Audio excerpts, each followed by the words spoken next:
అందరికీ నమస్కారం. నేను మీ జీవిఆర్. అందరికీ కూడా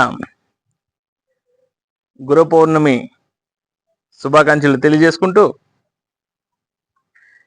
ఈరోజు మీకు ఒక వ్యక్తి గురించి తెలియజేయాలని మీ ముందుకు రావడం జరిగింది. ఆ వ్యక్తి ఎవరంటే, తన చిన్నతనంలోనే ఒక కలగని ఆ కళను నిజం చేసుకోవాలని ఈ భూ ప్రపంచంలోనే రెండవ అతిపెద్ద కుబేరుడైనటువంటి మార్క్ జూకర్బర్గ్ గురించి మీకు తెలియజేయాలనుకుంటున్నా.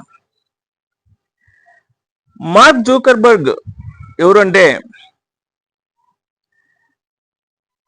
ఈరోజు మనం వాడుతున్నటువంటి ఆండ్రాయిడ్ ఫోన్లో ఫేస్బుక్, వాట్సాప్, ఇన్స్టాగ్రామ్ వీటికి అన్నిటికీ ఓనర్ తను. ఈరోజు ప్రపంచాన్ని మొత్తాన్ని తన అరచేతుల్లోకి ఇచ్చినటువంటి ఫేస్బుక్, వాట్సాప్, ఇన్స్టాగ్రామ్ ఇవి ఏదైతే ఉందో, ఇవన్నిటినీ కూడా ఒక చిన్న పిల్లవాడు కలగన్నటువంటి కళ ఇది. తను 1984లో పుట్టిన తన చిన్నతనం నుండే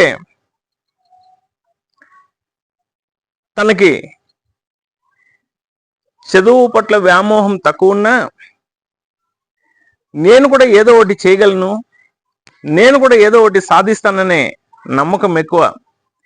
తల్లిదండ్రి సైకాలజిస్ట్, డెంటిస్ట్ అయిన అమెరికాలో తను ఎక్కువ సమయం కంప్యూటర్స్తో వీటితో గడిపేవాడు. ఇలా గడుపుతున్నప్పుడు తను చిన్నతనంలోనే తన తల్లిదండ్రులు ఉన్నటువంటి క్లినిక్కి, ఇంటికి అనుసంధానంగా ఉండే కోసం జూకర్ నెట్ అని ఒకటిని ఏర్పాటు చేసి, ఆ యొక్క సమాచారాన్ని మెసేజ్ల ద్వారా పంపించుకునే అవసరాల కోసం వినియోగించుకునేవాళ్ళు. అప్పుడే దాన్ని తయారు చేశాడు తను. తను హార్వర్డ్ యూనివర్సిటీలో చేరిన తర్వాత 2004లో ఫేస్బుక్ను ప్రారంభించాడు. ఎందుకోసం అంటే, ఆ యూనివర్సిటీలో ఉన్నటువంటి యువతీ యువకులు అందరూ కూడా ఒకరితో ఒకరు పరిచయాలు పెంచుకోవడానికి, ఒకరినొకరు తెలుసుకోవడానికి ఫేస్బుక్ అన్నటువంటి దాన్ని 2004లో ప్రారంభించాడు.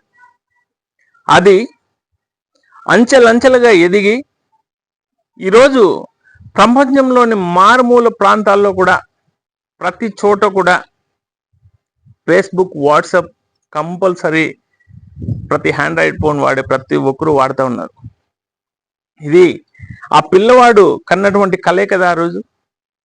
అదే ఆ పిల్లవాడు ఆ రోజు కలగని ఇది చేయకుండా ఉంటే ఈరోజు ప్రపంచం ఎంత ఎన్నికపడి ఉండేది, అవునా కాదా? దయచేసి మిత్రమా, ప్రతి ఒక్కరు కూడా ఆలోచించాల్సింది ఒకటే, తను దేని మీదైనా ఒక ధ్యాస పెట్టుకోవాలి. ఆ ధ్యాసని పరిపూర్ణం చేసుకోవడానికి శ్రమించాలి, దాని మీదే పూర్తిగా ఉండాలి. ఇంకొకటి, జూకర్బర్గ్ తను ఇన్ని లక్షల మంది సమాచారాన్ని ఫేస్బుక్లో, వాట్సాప్లో ఉంది, చాలామంది సమాచారాన్ని లీక్ చేశారని తన పైన ఆరోపణలు కూడా వచ్చాయి. అంత ఈజీగా ఏం కాదు.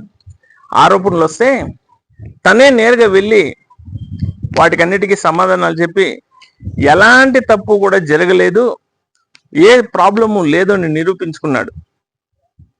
కాబట్టి మిత్రమా, మీ అందరికీ ఒక చిన్న ఎగ్జాంపుల్ చెప్తా. మనం ఒక గమ్యాన్ని చేరుకోవాలంటే ఆ గమ్యాన్ని చేరుకోవడానికి మార్గాలు వెతుక్కోవాలి. ఆ మార్గాల్ని వెతుక్కుంటేనే ఆ గమ్యాన్ని చేరుకోగలం. ఇప్పుడు ఎగ్జాంపుల్ మీకు ఒక మాట చెప్తా. నేను బెంగళూరు వెళ్ళాలి, బెంగళూరు వెళ్ళాలి అనేది నా గోల్. నేను బెంగళూరు వెళ్ళాలంటే నేను ఎలా వెళ్ళాలి? కార్లో వెళ్ళాలా, బస్లో వెళ్ళాలా, ట్రైన్లో వెళ్ళాలా? నాకు 3 రకాల పోవడానికి సాధనాలు ఉంది. ఇప్పుడు నాకు కారు ఉంది కాబట్టి నేను వెళ్ళాలంటే ఇట్లా తమిళనాడు మీద కృష్ణగిరి వెళ్ళి, ఒసూరు వెళ్ళి, బెంగళూరు వెళ్ళొచ్చు. అది కాకుండా కేజాప్ వెళ్ళి అక్కడి నుంచి బెంగళూరు వెళ్ళొచ్చు హైవే. ఈ 2 రకాల మార్గాలు ఉన్నప్పుడు నేను ఏ మార్గంలో వెళ్ళాలి, ఏ మార్గంలో వెళ్తే నేను నా గమ్యస్థానాన్ని చేరుకుంటాను అనేది నేను ఆలోచించుకోవాలి, తెలుసుకోవాలి. ఏ మార్గం అయితే బాగుంటుందో నేను ప్లాన్ చేసుకోవాలి. అలాగే మీరు కూడా లైఫ్లో ఏదైనా ఒక గోల్ అనుకుంటే ఆ గోల్ రీచ్ కావడానికి నేను ఈరోజు ఏం చేయాలి, ఈ వారంలో ఏం చేయాలి, ఈ సంవత్సరంలో ఏం చేయాలి, 2 సంవత్సరాల్లో ఏం చేయాలి, 5 సంవత్సరాల్లో ఏం చేయాలి, ఎప్పుడు నా గోల్ని నేను రీచ్ అవుతాను అనేది నువ్వే నిర్ణయించుకోవాలి, నువ్వే తెలుసుకోవాలి. అది వదిలేసి ఏదో రాత్రి కలగన్నాం, పొద్దున్నే తెల్లారింది, తిన్నామా పడుకున్నామా అంటే అభివృద్ధి ఆగిపోతుందని నా ఉద్దేశం. ఎప్పుడు కూడా మిత్రమా, నేను ఉన్నటువంటి పరిస్థితి బాగుంది అని అక్కడే ఆగిపోవద్దు.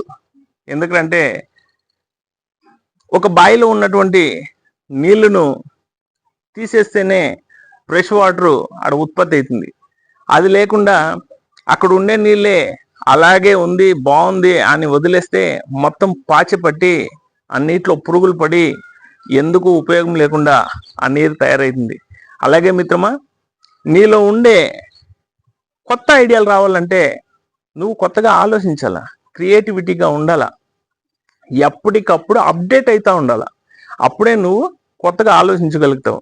మిత్రమా, నేను మీ అందరికీ ఒక్కటే తెలియజేసుకుంటున్నా, ప్రతి ఒక్కరు కలగనండి.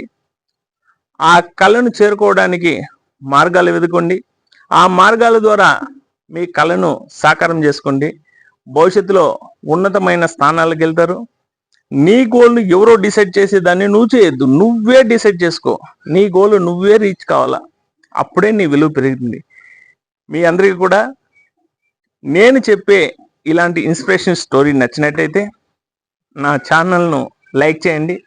మీ విలువైన సజెషన్స్ ఏమైనా ఉంటే కామెంట్ ద్వారా నాకు తెలియజేస్తే నేను ఇంకా మెరుగ్గా చేసేకి ప్రయత్నిస్తాను. దయచేసి మీ సలహాలు సూచనలు ఇవ్వాలని తెలియజేసుకుంటూ, ఒక్కసారి నేను చెప్పేది ఆలోచించాలని తెలియజేసుకుంటూ, జై హింద్, మీ జీవీఆర్.